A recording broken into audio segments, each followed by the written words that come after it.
아멘. 거룩한 주일 살아계신 하나님 앞에 예배드리러 오신 여러분을 환영합니다. 우리 시간이 되었으므로 살아계신 주님을 기대하시면서 다 같이 자리에서 일어서셔서 사순절 네 번째 주일 예배를 하나님께 올려드리겠습니다.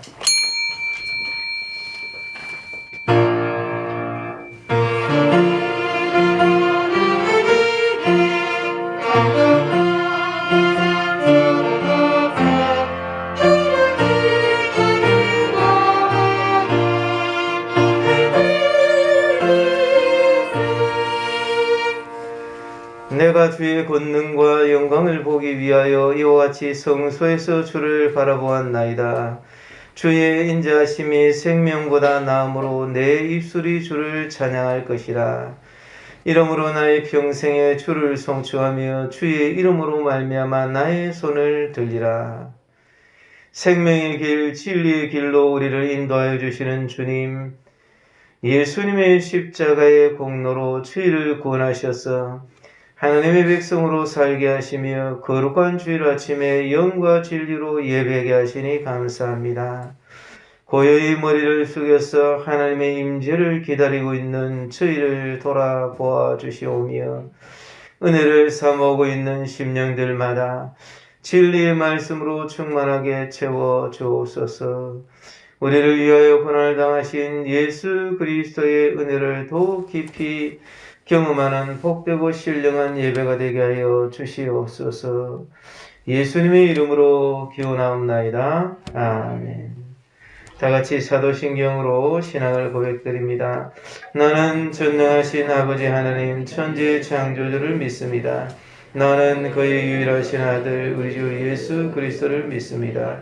그는 성령으로 잉태되어 동정녀 마리아에게서 나시고 본디오 빌라도에게 고난을 받아 십자가에 못 박혀 죽으시고 장사된 지 사흘 만에 죽은 자 가운데서 다시 살아나셨으며 하늘에 오르시어 전능하신 아버지 하늘 우편 앉아 계시다가 거기로부터 살아있는 자와 죽은 자를 심판하러 오십니다. 나는 성령을 믿으며 거룩한 공교회와 성도의 교제와 죄를 용서받는 것과 몸의 부활과 영생을 믿습니다. 아멘. 우리 1장 찬송으로 하나님께 영광송 올려드리겠습니다.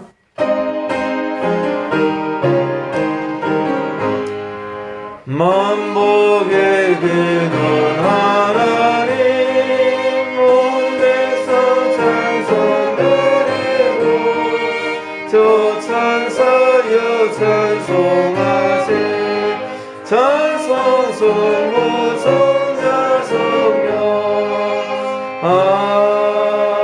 아멘.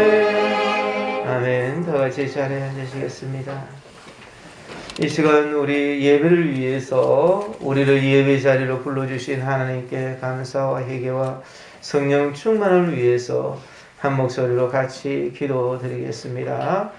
사랑의 어르신 하나님 아버지, 주님의 은혜를 감사합니다. 저희들을 너무나도 사랑해 주시고 인도하시고 이끌어 주셔서 영원하게 그 거룩하신 은혜를 허락하시니 감사합니다. 주여 하늘에 아름다운 은혜를 허락하여 주셔서 영원하는 이 시간 저희들이 주님 앞에 감사하는 마음으로 예배를 드릴 수 있도록 영원하님 저희들에게 은혜를 베풀어 주시기 바랍니다. 영원하님 온 세상에 창조주신 하나님 지금도 모든 것을 주관하시고 경영하시며 심판하시는 심판주 하나님을 저희들에게 믿음으로 이 시간 영원하님께 감사하는 마음으로 예배를 드릴 수 있게 해주셔서 주님 앞에 나와 예배를 드리면서 저희들에게 공로를 고백합니다. 영과 진리로 드릴 때 영원하님 우리가 하나님과 더불어 교제하기를 원합니다. 영원하님 우리의 모든 죄를 씻어주시고 우리의 눈과 손과 발과 입과 귀와 우리의 마음과 우리의 생각 속에 있는 모든 죄를 씻어 영원하님께 온전히 영광을 올려드리는 아름다운 시험이 될 수 있도록 주장하여 주시옵소서. 영원하님 아버지 특별히 은혜를 부어주시고 영원하님 주의 사랑을 허락하여 주셔서 주의 은혜 가운데 거하게 하여 주시기를 원합니다. 영원하님 아버지 특별히 주님 앞에 기도드릴 때 영원하님 저희들에게 주의 성령으로 충만하게 하사 여호와 하나님 기뻐하시는 예배로 우리 하나님이 받으심직한 예배로 저희의 성령으로 말미암아 오직 하나님께 집중하여 여호와 하나님이 받으심직한 예배로 우리 하나님께 나아가게 하여 주옵소서. 은총을 허락하여 주옵소서. 감사합니다. 하나님 아버지, 감사와 회개와 성령 충만함을 기도드렸사오니 저희들의 기도를 받으시고 주의 거룩하신 은총으로 저희를 덮으사 주님이 기뻐하시는 이 시간이 되게 하여 주옵소서. 거룩하신 예수님의 이름으로 기도드렸습니다. 아멘. 예, 우리 이 시간에는 임영식 장로님 나오셔서 우리를 위해서 기도 인도해 주시겠습니다. 다 같이 기도드리겠습니다.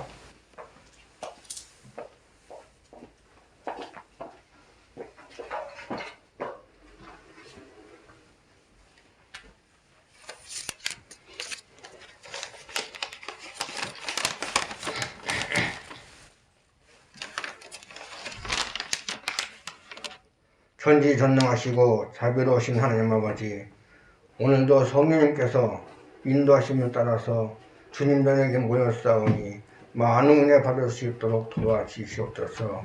신령과 진정으로 몸과 마음을 다 바쳐서 주님께 예배 드릴 수 있도록 도와주시옵소서.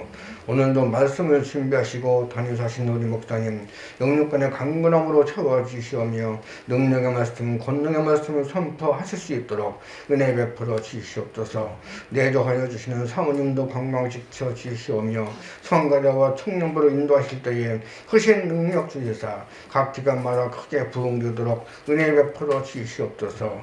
최민국 전도사님과 가족이 평택에서 주일마다 저희 교회로 오고 가실 때에 안전하게 지켜주시옵소서.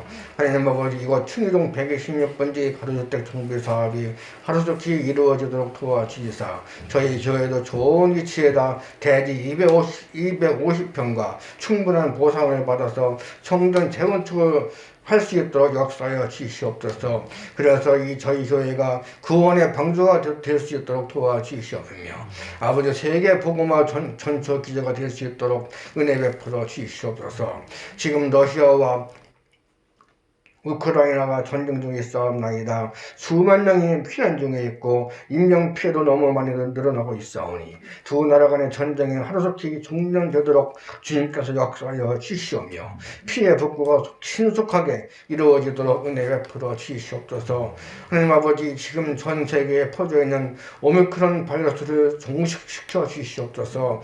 각 나라의 오미크론으로 인하여 수많은 사람들이 생명을 잃어가고 있사오니 이 재앙을 신속하게 거두어 주시옵소서. 저희 교회에도 오미크론 바이러스로 인하여 몸이 아프신 분들이 계시오니 좋게 회복되도록 되시도록 은혜 베풀어 주시옵소서.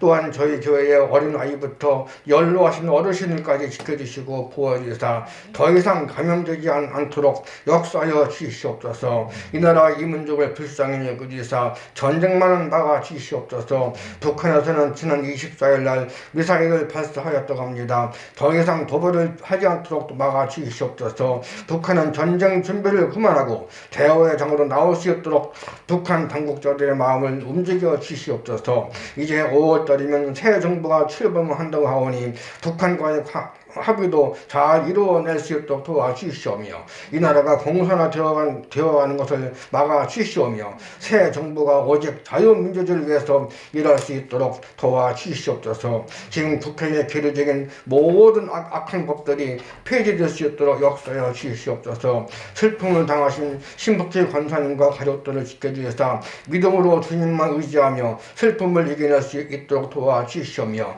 모든 법적인 문제도 해결이 잘 될 수 있도록 은혜 베풀어 주시옵소서. 저희 교회에 연로하신 어르신들과 병역 가신 분들이 계시오니 주님의 손으로 안수하여 주시사 모든 질병이 사라지도록 도와주시오며 건강 지켜 주시옵소서. 오늘도 예배를 위해서 보이지 않는 곳에서 수고하여 주신 모든 손길에 주님의 은혜가 임하여 주실 줄 믿사오며 이 모든 말씀 나를 구원하시 주신 우리 주 예수 이름으로 감사하며 기도합나이다. 아멘.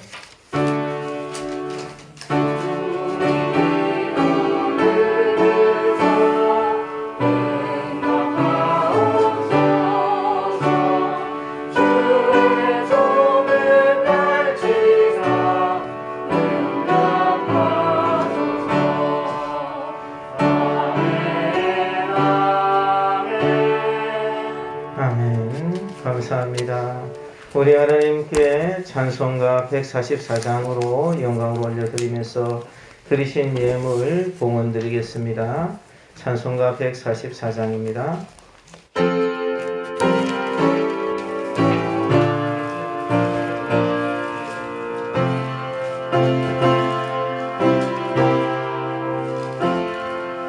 예수 너를 위하여 십자가를 질 때 세상 죄를 지시고 고초당하셨네. 예수님 나의 죄 위하여 보배 피를 흘리니 죄인 받으소서. 십자가를 지심은 무슨 죄가 있나. 저 무지한 사람들 메시아 죽였네. 예수님 나의 죄 위하여 보배 피를 흘리니 죄인 받으소서. 피와 같이 붉은 죄 없는 이가 없네. 십자가의 공로로 눈과 같이 되네. 예수님 나의 죄 위하여 보배 피를 흘리니 죄인 받으소서. 아름답다 예수여 나의 좋은 친구. 예수 공로 아니면 영원형 벌 받네. 예수님 나의 죄 위하여 보배 피를 흘리니 죄인 받으소서. 아멘. 아멘. 주님 앞에 드리신 예물 기도의 제목을 말씀드립니다. 11조 헌금, 주정헌금, 선교헌금, 건축헌금, 감사헌금 드렸습니다. 기도의 제목을 말씀드리겠습니다. 주여 앞길을 선하게 인도하여 주소서. 제목 없이 드렸습니다. 범사에 감사합니다. 하나님을 경외하게 해주세요. 하나님을 사랑하고 온유하고 순종적인 사람이 되게 해주세요. 하나님을 경외하게 해주세요. 예물 드렸습니다. 기도드리겠습니다. 저희들을 너무나도 사랑하신 참 좋으신 하나님, 주님의 그 은혜와 사랑에 영광과 감사를 올려드립니다. 저희들을 위하여 베풀어 주신 그 갚을 수 없는 은혜를 저희들이 기억하면서 이 시간 살아계신 하나님 앞에 영광과 감사와 경배를 올려드리려고 주님 나왔습니다. 주님 앞에 예배를 드리며 순서를 따라 예물을 드렸사오니 이 예물을 받아 주옵소서. 이 예물을 드리는 것은 주님을 향한 저희들의 신앙의 고백이요 감사요 사랑의 표시요 순종의 증거입니다. 주님께서 이 안에 들어있는 모든 기도의 제목들과 주님을 향해서 주님 드리는 이 모든 아래는 주님 그 제목들을 일일이 감찰하사 불꽃 같은 눈동자로 주님 살펴서 응답하여 주시고, 살아계신 하나님은 나의 안고 일어섬도 하시고 멀리 있어도 나의 생각을 통촉하시며, 심지어는 주님 우리의 작은 신음까지도 헤아리시는 것을 주님 저희들이 경험하게 하여 주옵소서. 주님 앞에 예물을 드리면서 드리지 못해 안타까운 사람이 있으면 환경을 열어주시고 무엇보다도 믿음을 더하여 주시어서 주님 앞에 드리고 싶을 때 드릴 수 있는 은혜를 알아가시고, 주님 앞에 11조의 약속을 붙잡고 예물을 드린 자마다 하늘의 문을 열고 썰 것이 없도록 복을 붙지 아니하나 나를 시험해 보라 하신 약속의 말씀이 그대로 이루어지게 하여 주시옵소서. 전쟁의 위험이 없게 하시고 나라와 세계 경제를 하루속히 회복시켜 주시고 오미크론을 빨리 물러갈 수 있도록 하여 주시옵소서. 거룩하신 예수님의 이름으로 기도드렸습니다. 아멘. 우리 하나님 말씀을 보겠습니다. 하나님 말씀은 요한복음 19장 7절에서 16절까지입니다.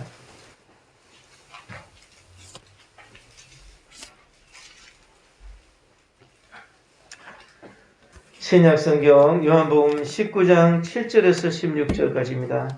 제가 가지고 있는 성경으로 180쪽입니다. 요한복음 19장 7절에서 16절까지입니다.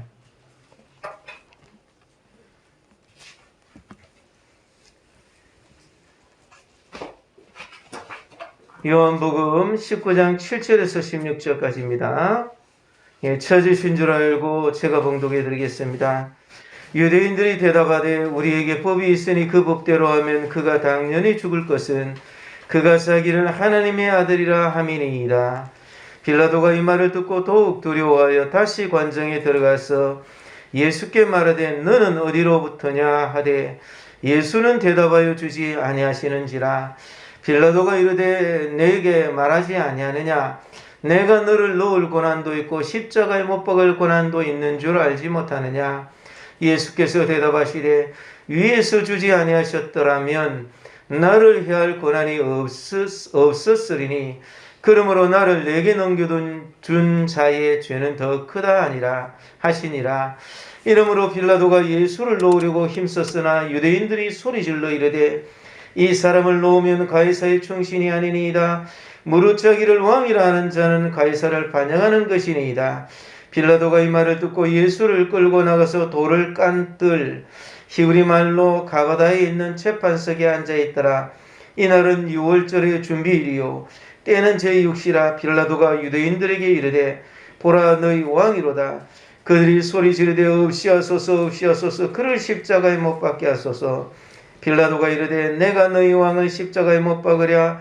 대제사장들이 대답하되 가이사 외에는 우리에게 왕이 없나이다 하니 이에 예수를 십자가에 못 박도록 그들에게 넘겨주니라. 아멘.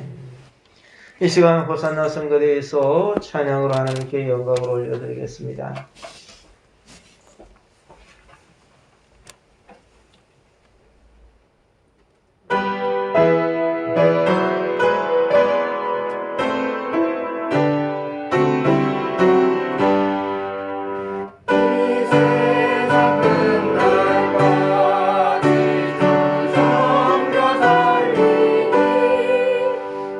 친구 대신 주 영을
예, 오늘 이 본문의 말씀을 가지고 십자가에 못 박도록 넘겨주신 예수님 이런 제목으로 말씀을 생각해 보고자 합니다.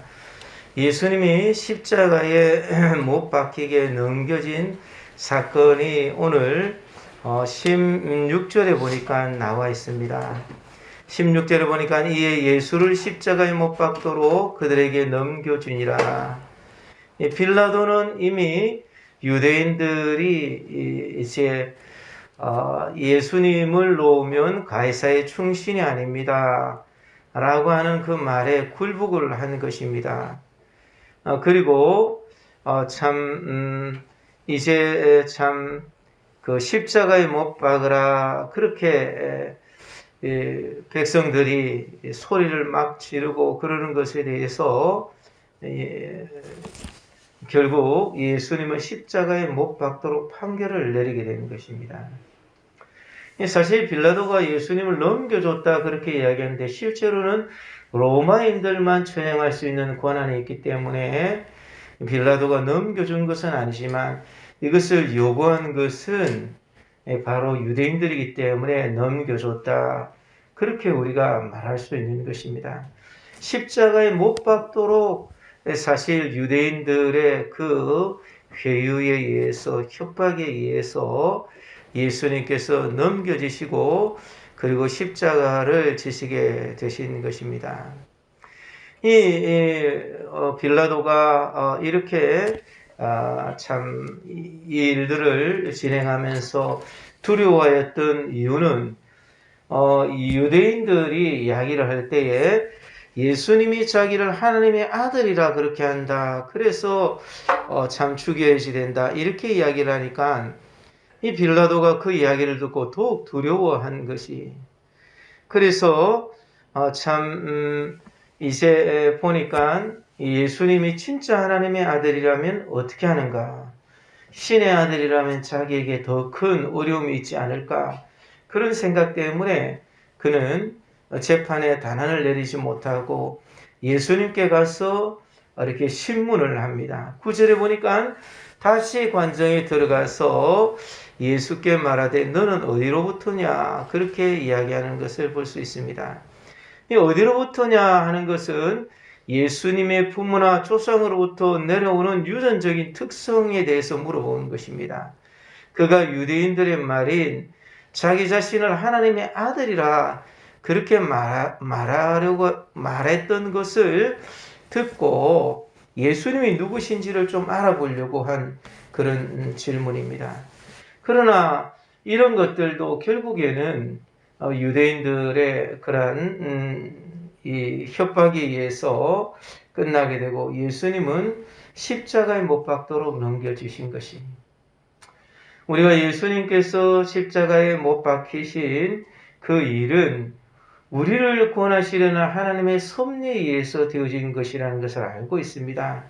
그렇지만 예수님을 대적한 자들에게는 엄청난 재난이 온 것이 우리가 역사를 통해서 알 수가 있는 것이 그렇기 때문에 우리는 십자가에 못 박도록 넘겨주신 예수님은 하나님의 뜻대로 넘겨주신 것이지만 십자가에 못 박도록 그렇게 참 일들을 했던 사람들, 이 사람들의 길을 따라서는 우리들에게 엄청난 재난이 다가온다라는 것을 우리가 알고 그 가운데에서 이런 일들을 주의를 할 수 있어야 될 것입니다. 먼저 예수님께서 십자가에 달리신 그 결과로 말미암아서 주어진 것은 예루살렘이 철저하게 멸망이 되었다라는 것입니다. 누가복음 21장 20절에서 24절까지 말씀해 보니까 너희가 예루살렘의 군대들에게 에워싸이는 것을 보거든 그 멸망에 가까운 줄을 알라. 그때 도망하면서 뒤를 돌아보지 말라. 이 날은 기록된 모든 것을 이루는 형벌의 날이 될 것이다. 그렇게 이야기를 하면서 아이 뵌 자들과 젖먹이는 자들에게 화가 있을 것이다. 이는 땅에서 큰 환난과 진노가 있을 것이다. 그렇게 말씀을 하셨어요. 그래서 참 이런 어려운 일들이 있게 되니까 참 이방인의 때가 차기까지 이방인들에게 짓밟힌다는 것이, 마태복음 23장에도 예수님께서 십자가를 지시기 위해서 예루살렘에 들어가실 때에 거기에서 통곡을 하시면서 예루살렘아 예루살렘아 네게 보낸 예언자들을 죽이고 돌로 치는구나. 암탉이 병아리를 날개하려 품듯이 내가 몇 번이나 네 자녀들을 모아 품으려 하였더냐. 그러나 너희가 원치 않았도다. 보아라, 너희 집은 버림받아서 황폐하게 될 것이라. 내가 너희에게 말하노니 너희가 주의 이름으로 오시는 자가 복되도다 말할 때까지 너희는 다시 나를 보지 못할 것이라. 이렇게 말씀하시는 것이. 그래서 예루살렘이 철저하게 예수님을 십자가에 못 박도록 넘겨준 그 사건으로 인해서 멸망이 된 것입니다. 얼마나 이 예루살렘이 철저하게 멸망이 되었는가 하는 것들을 보면, 이 네로 황제라는 사람이 로마에서 황제가 되었다가 갑자기 죽습니다.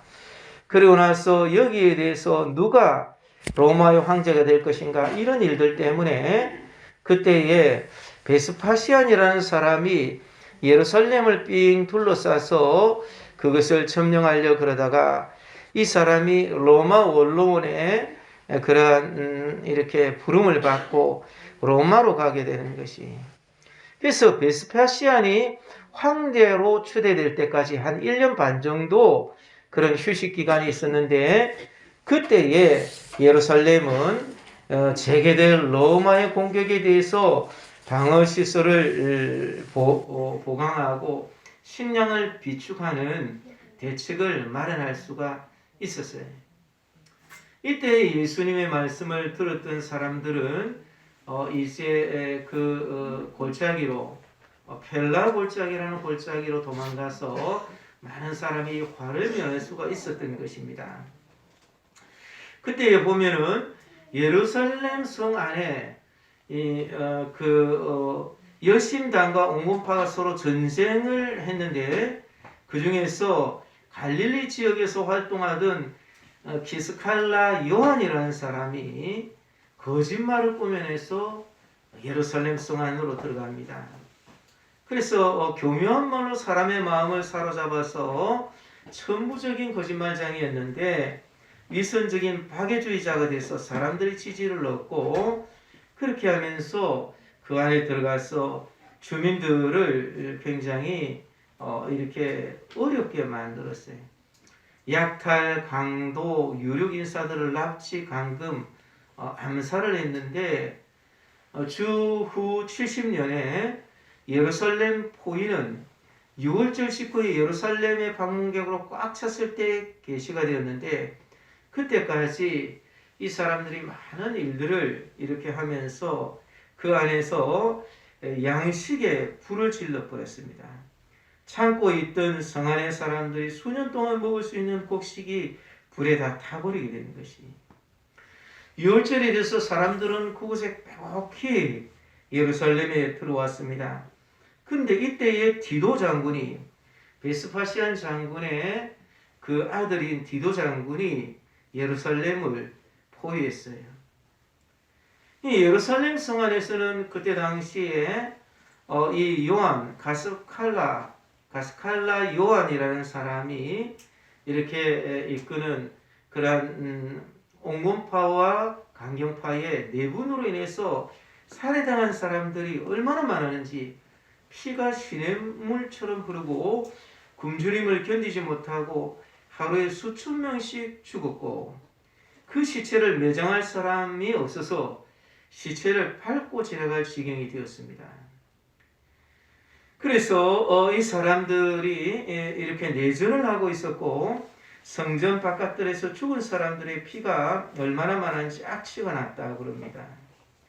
그래서 그 당시에 이렇게 기록을 보면 요세푸스의 기록에 하면 예루살렘은 전쟁과 폭정과 내분 이 세 가지의 불행에 시달리게 되었는데 이 세 가지 불행을 비교할 때에 전쟁이 가장 경미하다고 생각될 정도로 동족끼리의 내분과 폭정이 심했다라고 그렇게 기록되어 있어요.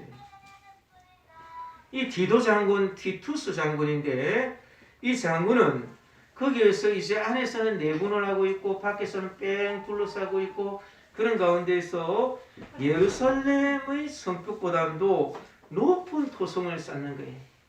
옛날의 싸움은 지금은 대포 같은 것으로 이렇게 쏘면 되지만 그때 당시에는 그런 게 없었기 때문에 예루살렘 성보다 여기에 산을 쌓아가지고 흙으로 쌓은 그 토성을 만드는데 토성이 예루살렘 성벽보다 더 높아야 되는 거예요.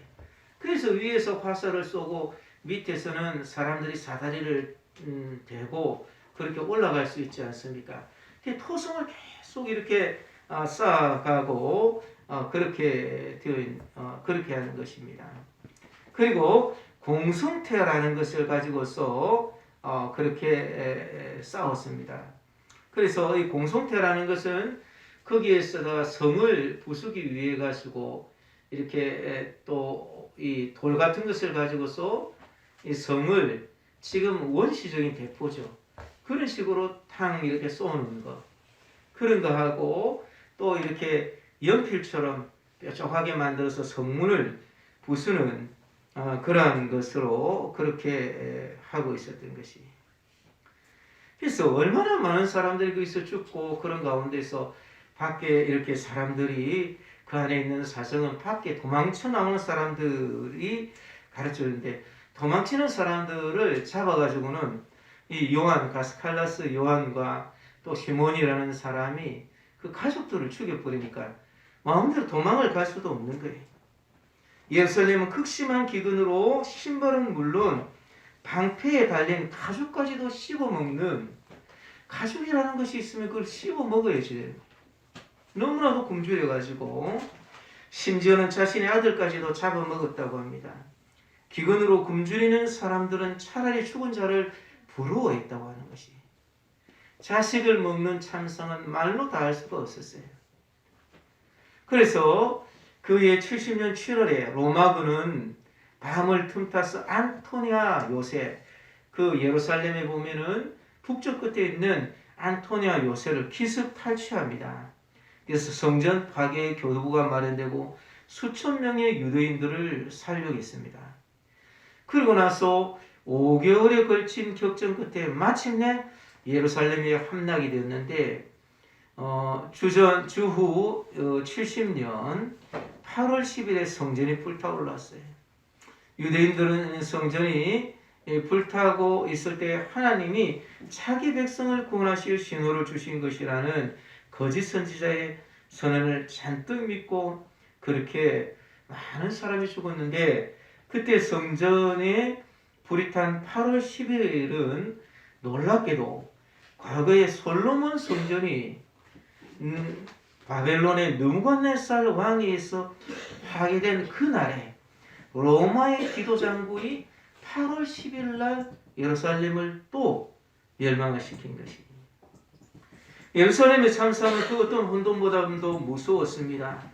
이런 것이 모두 다 십자가의 예수님을 못 박게 내어줬기 때문에 주어진 것인데 성전에 서 있던 산은 그 엄청난 불길에 바닥까지 녹아버릴 것처럼 성전 자체가 84년 동안 예수님이 있을 동안에 그렇게 지어지었던 헤롯 성전 그걸 불태우니까 얼마나 그게 뜨거웠던지 바닥까지 녹아버릴 정도고 그렇게 되었고 피에 적셔진 면적은 불에 탄 면적보다 넓어졌고 죽인 자들보다 죽은 자들이 더 많았고 맨 땅은 보이지 않았고 온통 시체로 뒤덮여졌는데 이 시체 더미를 밟고서 군인들이 도망자들을 죽이겠다.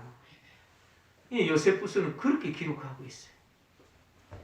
로마 군인들은 형체를 알아볼 수 없는 폐허 위에 동쪽 문으로 독수리 기장을 세워놓고 거기에 제사를 드리고 열광적으로 승리했다는 기쁨의 항성을 이렇게 외쳤는데, 티투스 임페라토,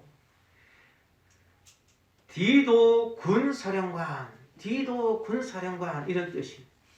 디도 군사령관, 디도 군사령관, 이렇게 막 함성을 치면서 그렇게 해서 결국에는 예루살렘이 무너졌는데, 멸망에 가정한 것이 거룩한 곳에 서리라는 예언이 독수리 기장이 성전에 세워짐으로써 그대로 이루어진 것이. 타키투스라는 역사가에 의하면 희생자는 포로와 사망자를 합쳐서 60만 명이라고 봤어요. 거의 유대인이지만 예루살렘 거주자보다는 유월절을 기리기 위해 예루살렘을 찾은 사람이 대부분이었고, 로마군에 의해서 죽은 자보다 전염병과 굶어 죽은 사람들이 더 많았다는 것이.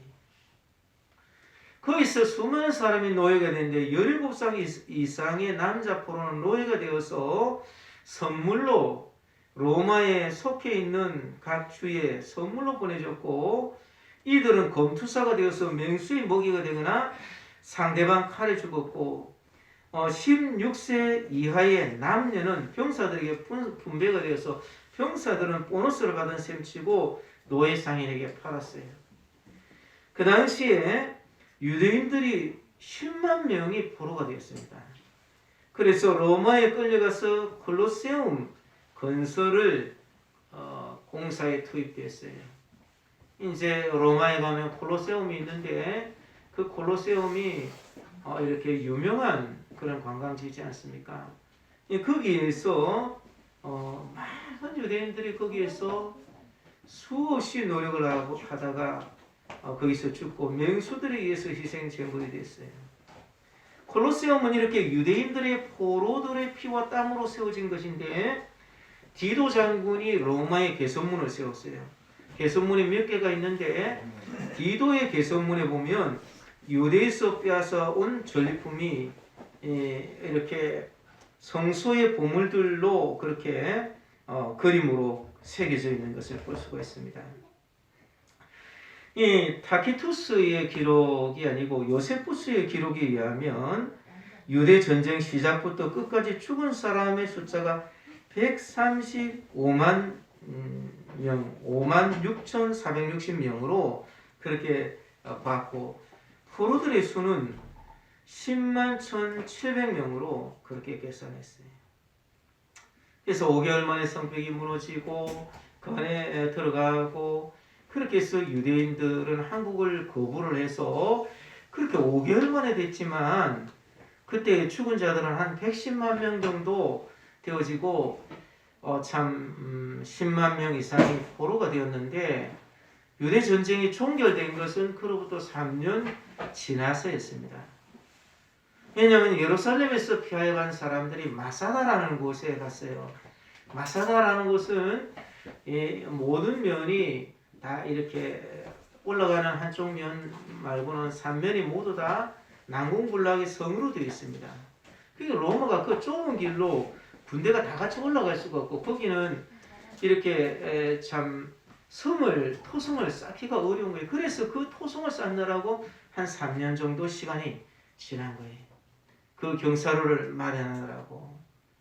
그래서 여기에서 마사다에서 드디어 사람들이 있었는데 한 300명 정도 남았는데, 드디어 이곳을 들어올 그때가 되자 그 사람들이 모두 다 자결을 해버렸어요. 그래서 이제 로마에서 이 이스라엘은 점령이 되는 것입니다. 그래서 이 AD 70년에 일어난 그 유대 전쟁을 보면 로마에 반항하는 유대인의 운명은 죽음 아니면 노예 신세였어요. 그래서 그렇게 돼서 이 디도 장군이 예루살렘 성전을 부숴버렸는데, 그때 로마의 힘을 그대로 보여주려고 조금 성벽을 남겨둔 것이 있는데, 이것이 오늘날의 통곡의 벽입니다. 이 원래 통곡의 벽의 이름은 서쪽 벽이었어요. 그렇지만 오늘날 통곡의 벽으로 그렇게 유명했는데 성전이 파괴되고 불탄 자리에 로마 제국은 제우스 신전을 세우려고 그랬는데 유대인들이 폭동을 또다시 일으키니까 그래서 이것을 아예 진압을 하고 가옥 형벌을 내리고 나서 이 유대인들을 예루살렘에서 내쫓아 버립니다. 그래서 이제 이것은 동로마 시대에 1년에 딱 한 번만 유대인들이 와서 그곳에 예루살렘을 정복한 아브날에만 예루살렘의 출입이 허용이 됐어요. 8월 8일입니다.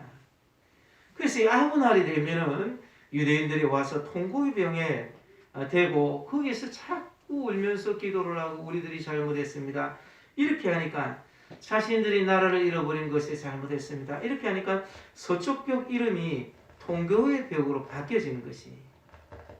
그래서 이것이 여기에 이런 습관이 생겼는데 1948년 이스라엘이 독립한 이후에도 서쪽 벽은 요르단이 차지했기 때문에 안 됐는데 1967년 6.1 전쟁으로 이스라엘은 서쪽 벽을 되찾을 수 있게 된 것이.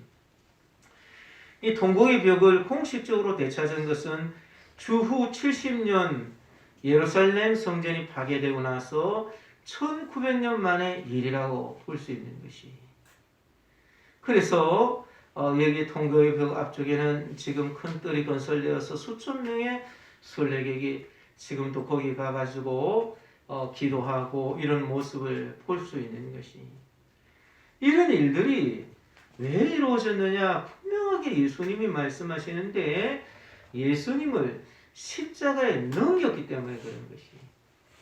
또 이 유대인들이 이렇게 예수님을 십자가에 못 박게 넘겨주면서 이제 한 이야기가 있습니다. 이제 나는 이 사람에게 죄를 찾지 못하노라. 빌라도가 그렇게 이야기를 했는데 그래서 그 죄는 우리와 우리 후손에게 그렇게 넘겨라. 그렇게 해서 이 십자가로 말미암아 홀로코스트가 이렇게 생기게 된 것이. 홀로코스트라는 것은 제2차 세계대전 중에서 나치 독일에 의해서 유대인들이 대량 학살을 당한 걸 말합니다. 홀로코스트라는 말은 헬라어로 번제를 말하는 것이. 이 번제라는 것은 양을 불태워서 하나님께 완전히 뼈까지도 다 불에 태워서 드리는 것인데 이것이 대학살에서 홀로코스트라는 말이 쓰여졌는데 유대인들의 대학살을 홀로코스트라고 그냥 그렇게 아예 대명사처럼 그렇게 되어버리는 것이. 2차 세계대전 중에서 히틀러가 이끄는 그 나라 독일이 계획적으로 유대인과 슬라브족, 로마인과 동성애자, 장애인과 정치범 등을 1100만 명을 민간인과 전쟁포로로 학살한 것이. 그 중에서 유대인은 약 600만 명이고 그 당시 유럽에 거주하고 있었던 유대인들 중에서 3분의 2에 해당하는 사람이 거기서 죽은 것이. 유대인 어린이는 100만 명이 죽었고 여자는 200만 명이 죽었고 남자는 300만 명이 죽은 것으로 파악이 되는 것이. 그래서 이것은 독일에 있는 4만여 그러한 시설의 집단 수용과 구금이 되어서 사망하게 됐는데 이런 것은 계획적으로 정치적으로 절차적으로 진행됐는데 1935년에 뉘른베르크법을 아예 통과를 시킨 것이. 이 법을 제정을 하고 나서 집단 수용소를 짓습니다. 그리고 나서 각종 노역에 이 사람들을 동원하였고 대부분 과로사하거나 병사를 했고 그렇게 하고 특별행동부대가 100만 명이 넘는 유대인과 정치 사범을 총살했어요. 동유럽에서. 그리고 이 유대인들을 이 게토라는 곳으로 수용한 이후에 화물열차에서 집단 학살 수용소로 이동한 것입니다. 그래서 그들은 거기에서 차례로 샤워실로 위장된 가스실에서 죽음을 맞이합니다. 그래서 이 독일은 학살 국가가 되는 것이. 사랑하는 성도 여러분, 우리는 십자가에 못 박히게 넘겨준 결과가 이 엄청난 결과를 가지게 됐다는 것을 알아야 돼요. 예루살렘이 완전히 쑥대밭이 되었고 또 그 후손들이 세계에 흩어져 살면서 2차 세계대전 중에서 그들의 죄로 말미암아서 그렇게 수많은 사람이 죽게 되고 비참하게 된 것을 우리가 기억해야 됩니다. 그래서 우리는 어떻게 하면 이 멸망을 피할 수 있는가? 이것을 우리가 이 본문을 통해서 십자가에 못 박도록 넘겨진 그 예수님, 못 박히게 넘겨준 이유가 무엇이며 우리는 어떻게 해야지만 여기서 반면교사로 그거를 보면 마치 내가 여기에 이 검정이 묻어 있구나 이런 것을 알 수 있듯이 그거를 안 보면 자기가 여기 시커멓게 묻어도 괜찮은 줄 알고 있어요. 그렇지만 그거를 보면 이게 내가 지금 잘못됐구나 이런 것을 알 수 있는 것처럼 그런 것을 반면교사라 그렇게 하는데 우리가 반면교사로 삼아서 어떻게 하면 우리는 십자가를 무시하는 예수님을 무시하는 십자가에 못 박게 내주는 그 일들을 우리는 피해갈 수 있는가? 이것을 우리가 생각해 봐야지 됩니다. 왜 예수님은 십자가에 못 박도록 넘겨주셨는가? 진리를 들을 때에 그 진리를 근거해서 파악을 해야지 되는데 진리를 만났지만 자기에게 별로 필요하지 않으니까 버려버렸기 때문에 그래서 멸망한 것이다 이렇게 볼 수가 있는 것이. 그래서 너는 어디로서부터냐 이렇게 와서 물어봅니다. 그런데 예수님이 대답을 안 해주시는 거예요. 여러분 교회에 왔는데 진리에 대해서 이야기를 하는데 나한테 필요한 이야기, 나에게 도움이 되는 이야기, 그런 이야기를 듣고 하나님께서 제시하시는 그 내용은 내게 별로 필요가 없으니까 내가 그것을 안 따르겠다 이렇게 하면 안 된다는 것이. 왜 예수님께서 물어봤는데도 대답을 안 해주셨는가? 그것은 빌라도가 예수님을 믿으려는 진실한 그러한 질문이 아니었기 때문에 그런 것이. 이미 예수님께서는 이 19장에 있는 말씀 이전에 18장에서 빌라도가 다시 관정에 들어가서 예수님을 불러서 네가 유대인의 왕이냐?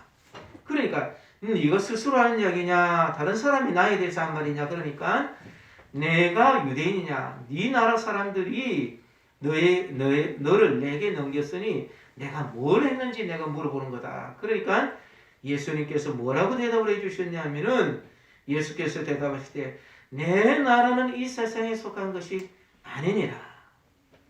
만일 내 나라가 이 세상에 속한 것이었더라면 내 종들이 싸워 나로 유대인들에게 넘겨지지 않게 하였으리라. 이제 내 나라는 여기에 속한 것이 아니니라. 그러니까 빌라도가 그래? 그러면 네가 왕이냐? 그러니까 네 말과 같이 내가 왕이다.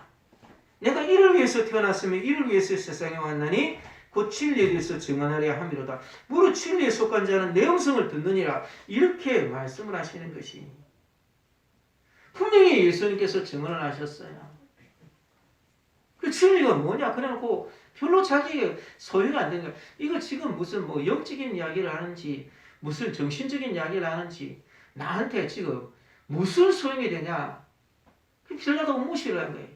근데 지금 또 한 번 이 예수님이 하나님의 아들이라는 이야기를 들으니까 이 로마인들은 다신교를 믿고 신의 아들들이 이제 황제가 된다 이렇게 믿었기 때문에 갑자기 걱정이 드는 거예요. 불안한 생각이 드니까 거기에 대해서 물으러 갔는데 예수님은 거기에 대해서 대답을 안 해주시는 거예요. 우리가 필요한 것을 가지고서 내가 가져간다 그럴 때 예수님이 대답을 해주시지 않는 게 주님은 우리들에게 바른 것을 가르쳐 주셨지만 그 일에 대해서 관심이 없는 것에 대해서는 공연한 일을 하시지 않는 것이. 이 빌라도가 착각을 합니다.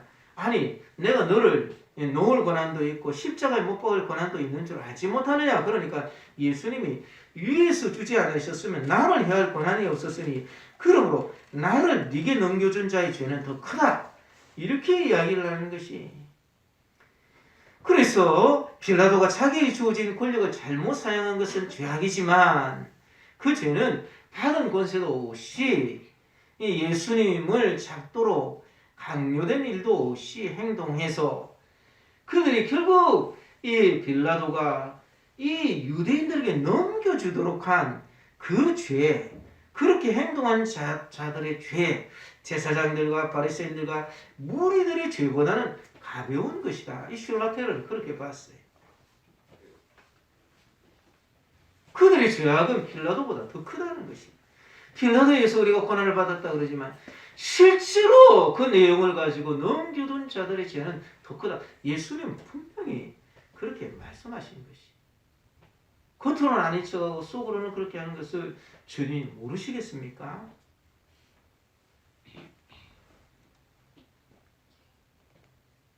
그래서 하나님께서는 나타난 것은 우리와 우리 자손을 위한 것이고 숨겨진 것은 하나님께 속해 있어서 오묘하다. 진리는 오묘하다. 신명기 29장에 그렇게 말씀하시는 것이.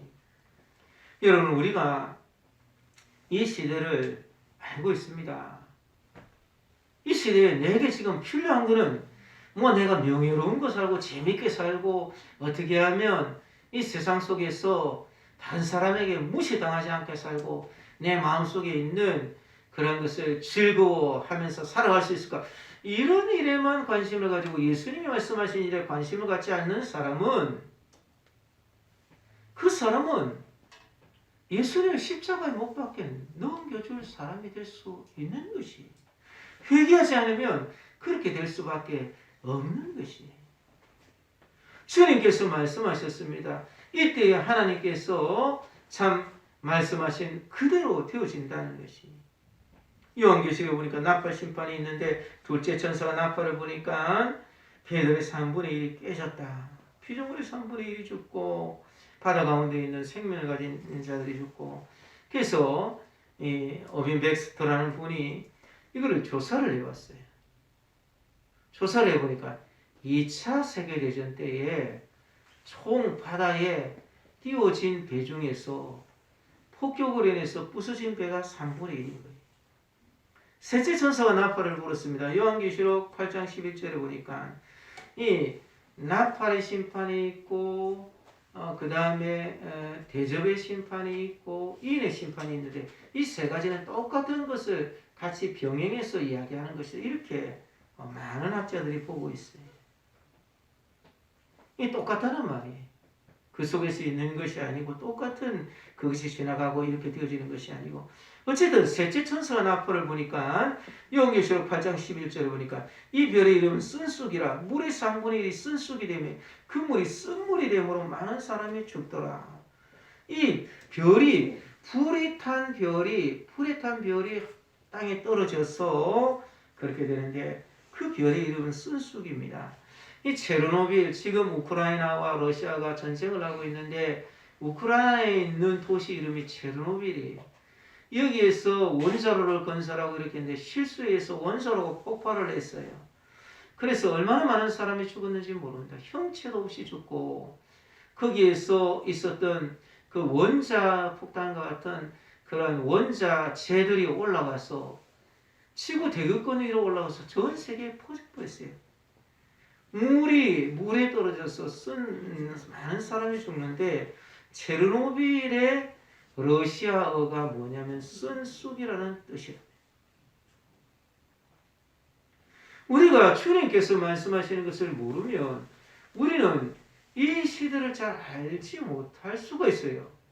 그게 지금 뭐가 중요한데 무화과 나무 내가 따먹을 것도 아닌데 무화과 나무 잎이 오면 뭐 여름이 오든지 말았든지 내가 지금 무화과 나무 먹게 생겼나?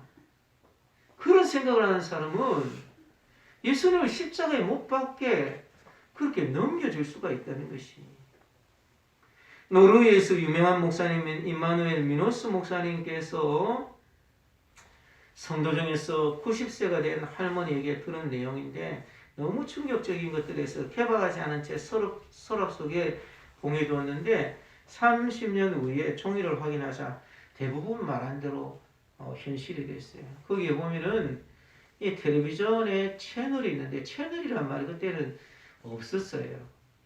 방송국이라 그렇게 했는데 채널이 여러 개가 있어서 그 속에는 성적으로 타락한 그 부부 간에 있는 그런 관계를 거기서 방송해주는 채널이 나올 것이다.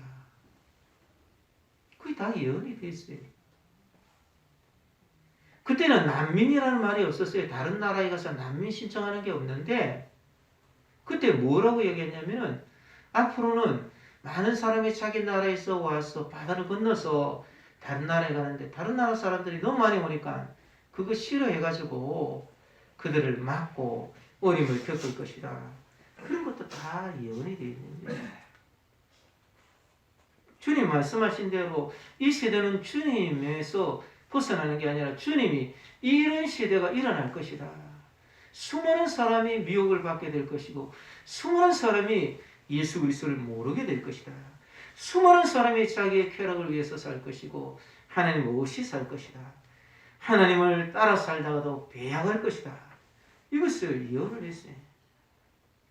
세르비아라는 곳에 있었던 예언가 미타르 타라빅이라는 분은 농부였어요.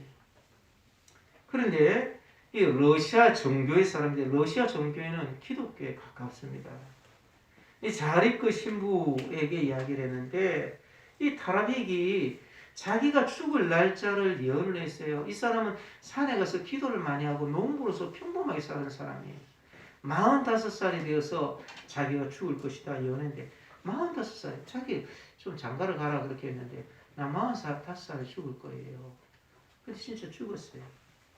세르비아 그것을 지나갈 때에 그때 자리크 신부에게 이야기를 합니다. 여기에 큰 전쟁이 일어나는데 그때에 큰 새를 탄 사람들이 여기에서 많은 총들을 쏘고 폭탄을 쏘고 이렇게 해서 죽을 것이에요.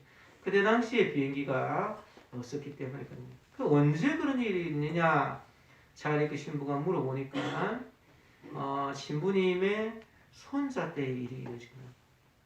1차 세계대전 때는 이런 일이 일어나지 않았어요. 2차 세계대전 때 세르비아의 폭격이 가해서 그것이 쑥대밭이 됩니다. 그 중에서 자리크 신부의 손녀만 살아가지고 그 내용을 이 타르빅이 이야기한 그 내용을 해서 미국에서 출판이 되는 것이 3차 세계대전이 있다라는 것을 그 자세히 2차 세계대전 때 여기에 이런 폭격이 있을 것이다 라고 예언은 그대로가 다 이루어졌어요. 타라빅도 죽고 그 자리치 신부도 죽고 그 손녀가 그 내용을 가지고서 이야기를 하는 것이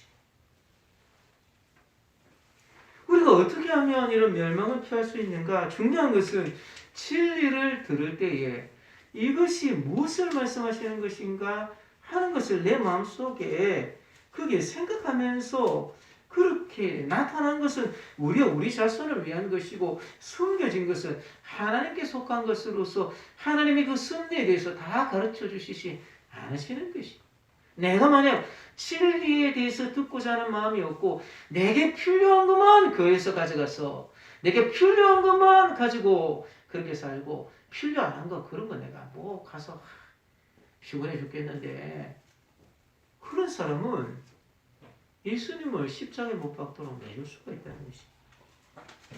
두 번째로 어떻게 예수님을 십자가에 못 박도록 넘겨주셨는가. 그것을 우리가 생각하면서 어떻게 그러면 멸망을 피할 수 있는가. 그건 자리에 대한 불안에 졌기 때문에 예수님이 십자가를 지셨다는 것이. 내 자리에 연연해서 진리를 버리면 안 된다는 것이. 12절의 말씀에 보니까 이름으로 빌라도가 예수를 놓으려고 힘썼으나 유대인들이 소리를 질러 이르되 이 사람을 놓으면 가이사의 충신이 아니니이다. 무릇 자기를 왕이라는 자는 가이사를 반역하는 것입니다.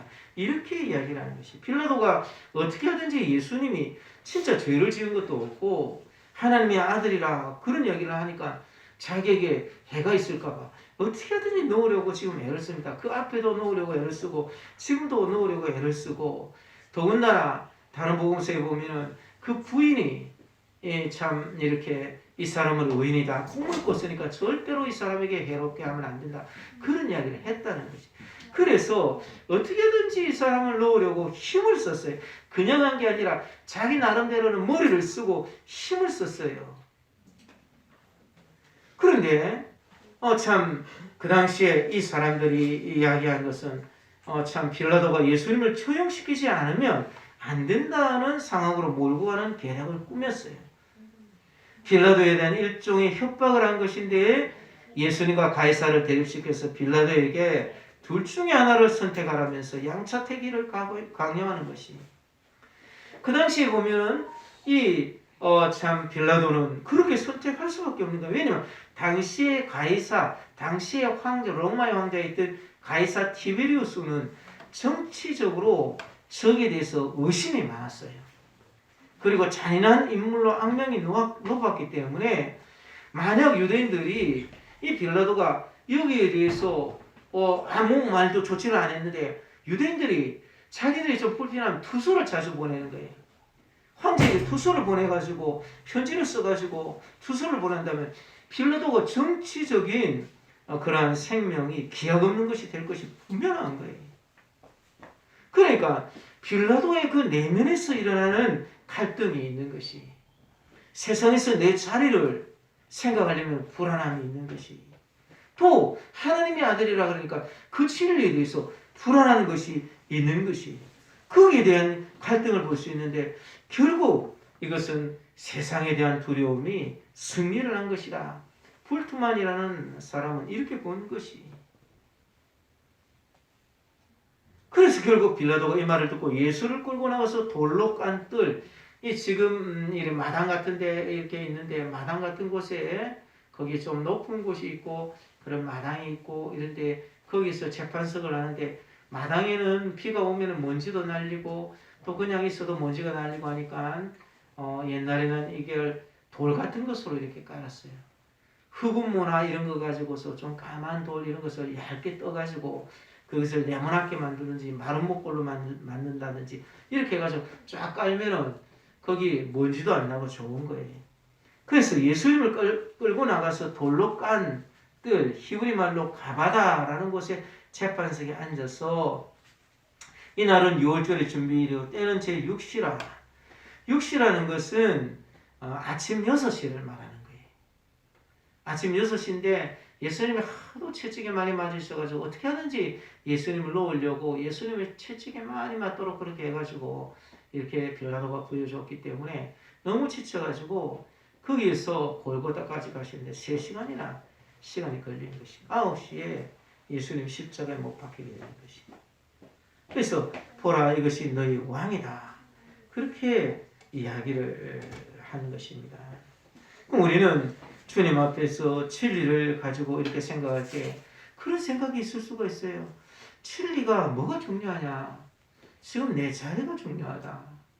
진리보다도 내게 있어서 돈 10,000원이 소중하고 내게 있어서 5,000원이 소중하지. 그 진리가 뭐가 그리 중요한 거냐? 이런 생각을 가지면서 이거 이렇게 하면 안 되는데 갈등이 되면서도 이 세상 염려, 자기 자리에 대한 염려 이런 염려들 때문에 진리를 버릴 수가 있는 것이. 내 자리에 연연해서 진리를 버리게 되면 엄청난 그런 결과가 옵니다. 중요한 결정일 때에 주님께서 말씀하시는 그것을 우리가 기억해야 됩니다. 우리는 수없이 잘못해서 잘못할 수도 있습니다. 그렇지만 하나님 앞에서 우리가 가지고 있는 중심의 마음은 거기서 떠나서 안 돼요. 주님 잘못했습니다. 제가 이렇게 연약합니다. 저를 좀 도와주십시오. 어떻게 하면 진리를 따라서 어떻게 하면 주님을 따라서 내가 가지고 있는 자리에 연연해서 십자가에 예수를 못 박도록 그렇게 내주는 일에 내가 동참해서는 안 되겠습니다. 우리가 이와 같이 주님 앞에 그렇게 해야지만 우리가 여기에서 그것을 얻을 수 있는 것입니다. 세 번째로 위해서 예수님 십자가에 못 박도록 넘겨주셨는가 하는 것인데, 마음으로부터 하나님만을 유일한 왕으로 모셔야지만 멸망을 피할 수 있다는 것이, 이 하나님의 왕이심을 반역한 자들입니다. 이 지도자들이 이야기를 합니다. 소리 지르서 십자가에 못 박으라, 십자가에 못 박으라. 그러니까 이 백성들이 여기 와서 6시에, 아침 6시에 와서 십자가에 못 박으라, 십자가에 못 박으라, 예수를 못 박으라, 그렇게 하는 것이, 내가 너희 왕을 십자가에 못 박으랴. 그러니까 여기 이 이야기에 대해서 가이사가 뭐라 그랬냐면, 대제사장이 뭐라 그랬냐면 15절에 보니까, 내가 너희 왕을 십자가에 못 박으랴. 대제사장이 대답하되, 가이사 외에는 우리에게 왕이 없나이다. 이 하나님이 이들의 왕이라는 것은 상식에 속하는 것이에요. 구약에 보면 예수님께서 구약에 보면 하나님께서 이렇게 이야기를 했습니다. 여호와께서 너희를 다스리시리라. 기도원이 그렇게 이야기했고, 사무엘상에 보면 사무엘상 8장 7절에 보니까, 그들이 너를 버림이 아니오 나를 버려 자기들의 왕이 되지 못하게 하려 함이라. 그래서 이 하나님께서 그 금기 시간에 우레와 비를 보내서 이것이 얼마나 큰 죄다라는 것을 그들에게 가르쳐 주셨어요. 그렇지만 이 사람들은 살아가면서 하나님이 그 마음속에 왕이기보다는 현실에서 일어나는 수많은 일들이 하나님께서 말씀하신 것보다 자기를 좌우한다는 것을 알고 벌써 마음으로부터 하나님이 왕 되신 것을 포기해버렸어요. 종교적으로 가장 지도적인 위치에 있어야 될 대제사장들이 로마 황제 외에 왕이 없다고 말하는 것은 충격적인 그런 내용이에요. 구약을 몰라도 이렇게 물을 수가 있나? 성경을 알아서 이렇게 했다면 그거는 성경에 있는 말씀을 자기 마음속으로 믿지 않았다는 이야기가 되는 것이, 자신들에 대한 하나님의 왕되심을 부인하는 것이, 내가 내 마음에서 예수님께서 왕이시고 하나님께서 왕이시고 이런 어려움이 있고 저런 어려움이 있고 그렇다 할지라도 내게 있어서 나의 왕은 오직 하나님 한 분밖에 없다, 이런 생각에서 우리가 떨어지면 안 돼요. 이런 이유 때문에, 저런 이유 때문에 거기서 떨어지게 되면, 그러면 우리는 예수님을 십자가에 못 박게 내어줬어요. 내 편리에 의해서, 내 필요에 의해서. 내가 생각할 때 하나님 왕 계심이 뭐가 중요하냐? 내가 먹고 맛있는 거 먹고 내가 편안하고 그게 중요하지, 하나님 왕 계심이 뭐가 중요하냐? 그런 사람은 예수님을 십자가에 못 박도록 넘겨주는 거예요. 그것은 엄청난 결과를 가져오는 것이, 주님이 말씀하신 진리가 있다 할지라도 그 사람들은 그 진리 가운데 들어올 수가 없는 것이, 주님이 말씀하시는 그날에 도적과 같이 오는데 그때도 그것이 진짜인가, 이런 것을 알지 못하게 된다는 것입니다. 그리고 이것을 잊어버리지 말고 정말 주님께서 하신 그 말씀을 기억하며 십자가에 못 박도록 넘겨주신 예수님, 아무 말씀도 하시지 않고 그렇게 하시지만 분명하게 진리를 증언하시는 것이, 분명하게 진리를 증언하신 그것을 우리가 마음속에 기억하면서 이것은 이런 엄청난 결과를 가져온다. 내가 어떻게 하든지 이 부분을 좀 이렇게 하나님 앞에서 회복해야 되겠다, 이런 마음을 가지고서 주님 앞에서 참 내가 가지고 있는 하나님을 왕 되신 그 분으로 마음속에 생각하고, 내가 진리가 아닌 것에 내게 이익이 안 되는 것에 왔다 갔다 하는 것이 아니라 진리를 내 마음속에 꼭 품기 위해서 그렇게 하고, 내게 혹시 자리에 어떤 어려움들이 있다 할지라도 그 가운데 주님을 꼭 따라 살며 승리할 수 있는 저와 여러분들이 되시기를 주님의 이름으로 축원드립니다. 말씀을 들으면서, 말씀을 생각하면서 우리 같이 한 목소리로 기도드리겠습니다.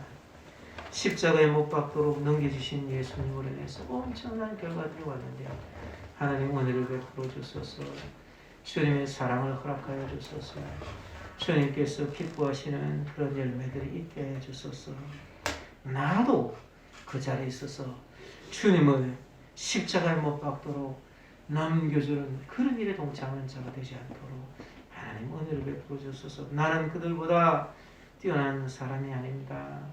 하나님 은혜를 베푸시지 않으면 얼마든지 나도 그럴 수 있는 사람이니 하나님 은혜를 베풀어 주소서.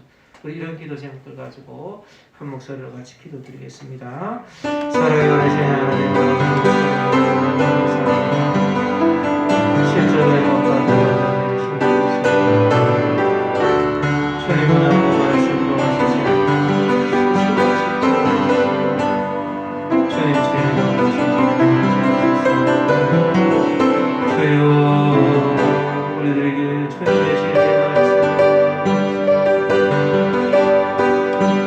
주님이 원하시는 그 길을 걸어가게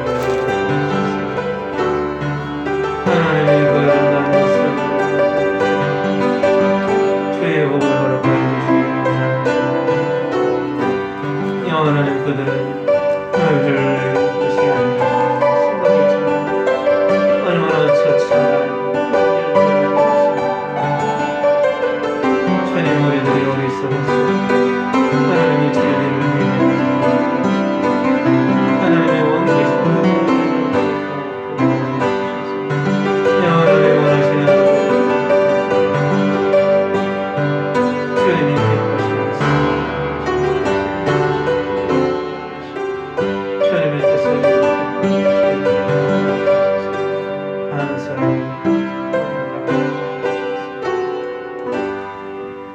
하나님 아버지 감사합니다. 주님께서 십자가에 못 박히고 넘겨지셨는데 빌라도보다도 유대인들의 죄가 더 크다. 주님이 말씀하신 것을 기억합니다.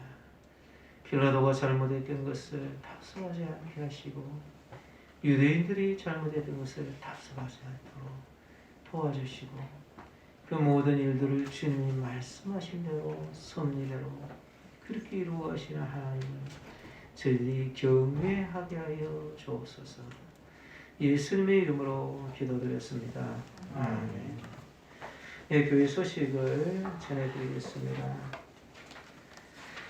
예, 우리 변영면 씨 반갑습니다. 예, 지난 주간 이제 한 주간 못 오셨는데 예, 반갑습니다. 오늘은 정홍여 씨가 안 보이네요. 예, 반갑습니다. 오늘은 사순절 넷째 주간 시작이 됩니다. 주님의 죽으심과 부활을 묵상하고 다음 주일은 이제 종료주일이 되고 다음 주일은 부활주일로 그렇게 하게 됩니다. 오후에 각기감 및 구역 예배가 이렇게 있습니다. 오늘은 우리 하기란 장로님하고 또 우정재 권사님이 그 손자 시완이를 이렇게 보다가 오미크론이 확진이 됐어요. 그래서 그 아빠가 시완이 아빠가 확진이 됐는데 시완이는 뭐 괜찮아가지고 그래서 이제 할아버지 댁에 학교를 가야 되니까 할아버지 댁에 이렇게 맡겼는데 근데 이제 그 지난주 주일까지는 수요일 날 괜찮고 그래서 괜찮았는데 주일 날 뭐 어떻게 됐는지 끝나고 가서 이렇게 월요일 날 학교를 가려고 검사를 해봤더니 양성이 됐어요. 우정재 원사님은 바로 거기에서 월요일부터 머리가 아프고 이래가지고 해보니까 양성이 되고 또 우리 하기란 장로님은 그 뭐 시완이랑 같이 자고 이래도 안 웃고 음성으로 계속 나왔는데 목요일 날 하장로님이 양성으로 나왔거든요. 그렇게 돼서 못 오셨어요. 그래서 오늘 오후에 그 구역을 두 구역을 합쳐가지고 우리 신복희 권사님이 이제 좀 도움이시니까 신복희 권사님 좀 인도해 주시면 감사하겠습니다. 그렇게 하고 또 우리 강연선 집사님도 동료가 월요일 확진이 됐는데 월요일 날 식사를 같이 했어요. 동료가 잘 몰랐던 모양이에요. 그래가지고 또 확진이 되셨고요. 또 우리 아들 은준이가 금요일 날 또 확진이 됐어요. 금요일 날 확진이 돼서 목요일 날 뭐 그래서 금요일 날 확진이 됐고 또 저희 그 어머님 주홍래 권사님도 지금 매일 그 주간보호센터에 가니까 매일 검사를 하는데 괜찮다가 수요일 날인가 그게 또 확진이 되셨어요. 일단 이렇게 여러 군데 확진이 이렇게 많이 되고 이 오미크론 환자가 우리나라에 지금 1,000만 명 누적 환자가 1,000만 명이 넘어서 4명 내지 5명당 1명꼴로 그렇게 어디서 그런지도 잘 모른다 그래요. 일단 위에서 이렇게 우리가 기도도 하고 조심도 하고 그렇게 해주시면 감사하겠습니다. 저도 저는 우리 집안에서는 이렇게 소독도 하고 계속 소독도 하고 우선 이렇게 비닐 장갑도 끼고 그렇게 하고 들으니까 마스크 2장 쓰면 좋다 그래서 지금 마스크도 2장 쓰고 왔어요. 혹시나 전에 증상은 없는데 혹시라도 이제 성도님들한테 걱정이 될까봐 그래서 그렇게 했습니다. 그래서 기도해 주시기 바랍니다. 예, 학습 세례식이 4월 24일 날 주일 있습니다. 이제 이렇게 해주시면 감사하겠고요. 참 귀한이도 확진입니다. 귀한이. 네, 성전 건축을 위해서 약속의 말씀을 붙잡고 총력으로 기도해 주시기 바랍니다. 예, 우리 다 같이 자리에서 일어서셔서 축복송 하겠습니다. 축복송 창례수 568장입니다.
정보기도하고 축도로 마치겠습니다. 사랑하시는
우리의 소중한 이웃들을 위해서 기도드렸습니다. 살아계신 하나님께서 역사하여 주셔서 이들에게 주 예수 그리스도를 알고 공경하는 마음을 허락하시고 주님이 말씀하신 진리에 서게 하여 주시며 주님 참으로 주님의 왕되심을 부인하지 않는 복된 신앙이 확립되어서 주님이 기뻐하시는 사람들이 다 되게 하여 주시옵소서. 지금은 하늘의 보좌를 부리시고 이 땅에 오사 우리를 위하여 십자가를 지시며 위에서 주신 권세가 아니면 아무도 너를 위할 권세가 없다.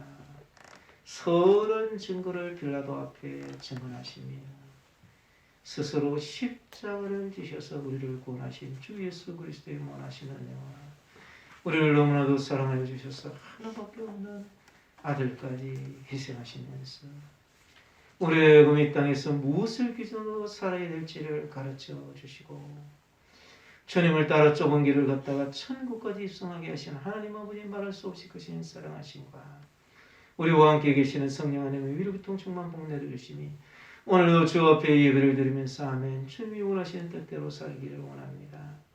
십자가에 넘겨지신 예수님, 그 십자가에 넘길 수밖에 없었던 여러 가지 사정들, 그렇지만 진리를 듣지 못했기 때문에 엄청난 결과를 가져왔던 것을 주님 내 마음속에 생각하며 주님이 원하시는 뜻대로 저는 살기를 원합니다. 좁은 길을 걸어가기를 원합니다. 주님이 기뻐하시는 아름다운 열매를 맺기를 원합니다. 이 시대에 꼭 주님의 은혜 가운데 거한 사람이 되게 하여 주소서. 마음속에 다시 한번 더 다짐한 모든 사랑하는 성도들 위해 그들의 가정과 직장과 생활 위해 우리 참 아름다운 교회 한국과 세계교회 지금으로부터 영원 무궁토록 항상 함께 있을지어다. 아멘.